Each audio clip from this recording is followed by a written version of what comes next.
Samsung arguably makes some of the best smartphones in the world, and Sony has a reputation for making some of the best camera sensors. So, the obvious question is, which of these two brands makes the better camera sensors for smartphones? Hey guys, this is your new friendly tech expert at Mr. Phone, Prateek, and in this video, we will be comparing Samsung's latest GW1 camera sensor, which is found on the Redmi Note 8 Pro, to the Sony IMX586 sensor, which is found on the Redmi Note 7 Pro.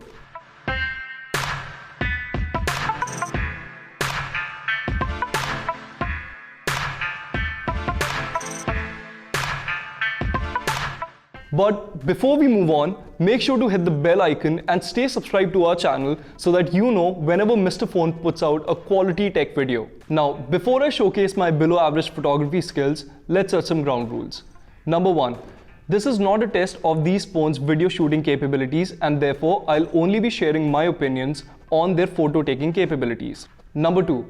This is also not a comparison between the Redmi Note 7 Pro and the Redmi Note 8 Pro, and in fact we are only comparing the Samsung GW1 sensor to the Sony IMX586 sensor.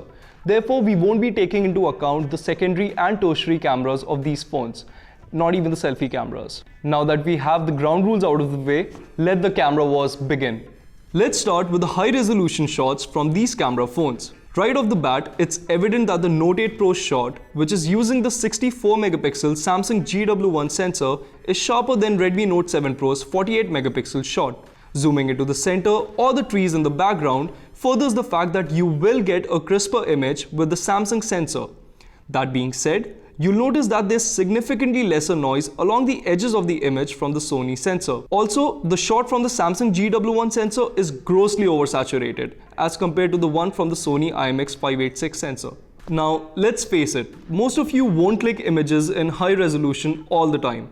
For one, the processing takes a bit more time and the resulting file sizes are bigger as well. For example, a 64 megapixel shot on the Redmi Note 8 Pro is about 29 megabytes in size. So let's take a look at the sensor's respective pixel bint shots. In this scenario, you'll notice that the Samsung GW1 isn't producing as oversaturated images as it was before, but the picture is terribly oversharpened this time around. Therefore, while the image looks better on face value, it quickly loses its charm upon zooming in. Furthermore, there's significant noise around the edges of the GW1 shot. The Sony sensor, on the other hand, offers a better overall shot with ample sharpness and better sensor details. Looking at the two images, you might think that the picture from the Samsung GW1 sensor is better. And to some extent it is. The Redmi Note 8 Pro did expose the sun better. And furthermore, you will notice that while the Redmi Note 7 Pro shot has serious highlight clipping at the top, however, the smartphone does manage to bring out the details from the shadows in the bushes. Essentially, you get better shadow details from the Redmi Note 7 Pro and well-controlled highlights on the Note 8 Pro. All said and done, the dynamic range from the GW1 sensor looks better overall. This is because the multi-frame HDR processing is better. Turning over to close-up shots, you'll notice that Note 8 Pro's sensor clicked images that were true to life, whereas Note 7 Pro clicked slightly oversaturated images. Take a look at the red flower, where the reds bleed into each other and look pink in the Note 7 Pro shot. Although, this is a downside of the algorithm more than the sensor. When it comes to details, however, both the phones are almost on par with respective pixel bin shots. Now, depending upon your taste, you might like one or the other. However, I preferred the more accurate color output from Samsung's sensor. As was the case with the close-up shot, this too could sway either way depending upon your taste, especially when you consider that both the sensors offer similar edge detection. The only real difference here is that the image shot with the Redmi Note 7 Pro offers a more consistent skin tone, whereas the Redmi Note 8 Pro's image has bright points around my cheeks.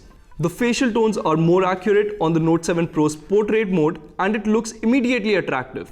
The contrast has also been cranked up too high for the Note 8 Pro shot to look attractive. Here's where things get interesting. The image from the Note 8 Pro clearly offers a better color science. However, it's also over-sharpened to an extent where it looks plain bad. The images from the Sony IMX586 don't reproduce colors that are true to life, but the details are much clearer and, more importantly, cleaner to the eyes. This is true for both the Indo samples that we have.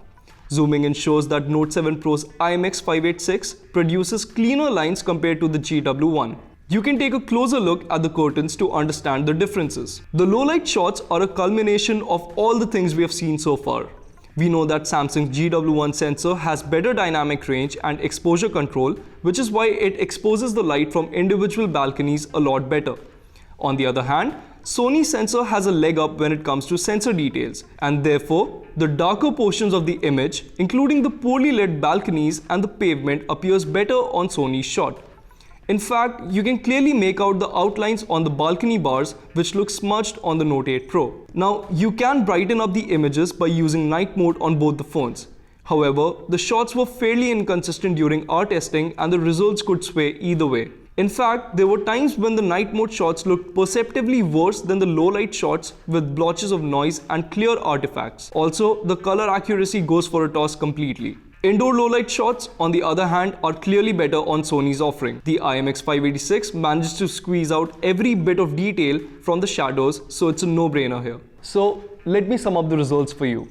The Samsung GW1 sensor offers better dynamic range across the board, or at least that's what Xiaomi has managed with the new algorithm on the Redmi Note 8 Pro. The sensor also manages to output a much sharper photo at max resolution.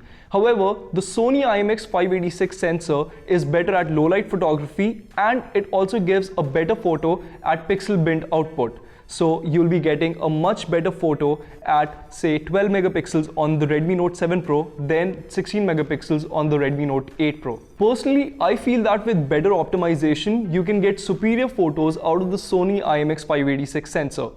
In fact, that's primarily why it is used more in flagship phones like the OnePlus 7T, which by the way clicks fantastic photos. The Samsung GW1 sensor, on the other hand, still feels like a mid-range sensor. So now that you've seen the camera samples from both the phones, what do you think of these two camera sensors? Do let us know in the comments below. Until next time, this is Prateek from Mr. Phone signing off.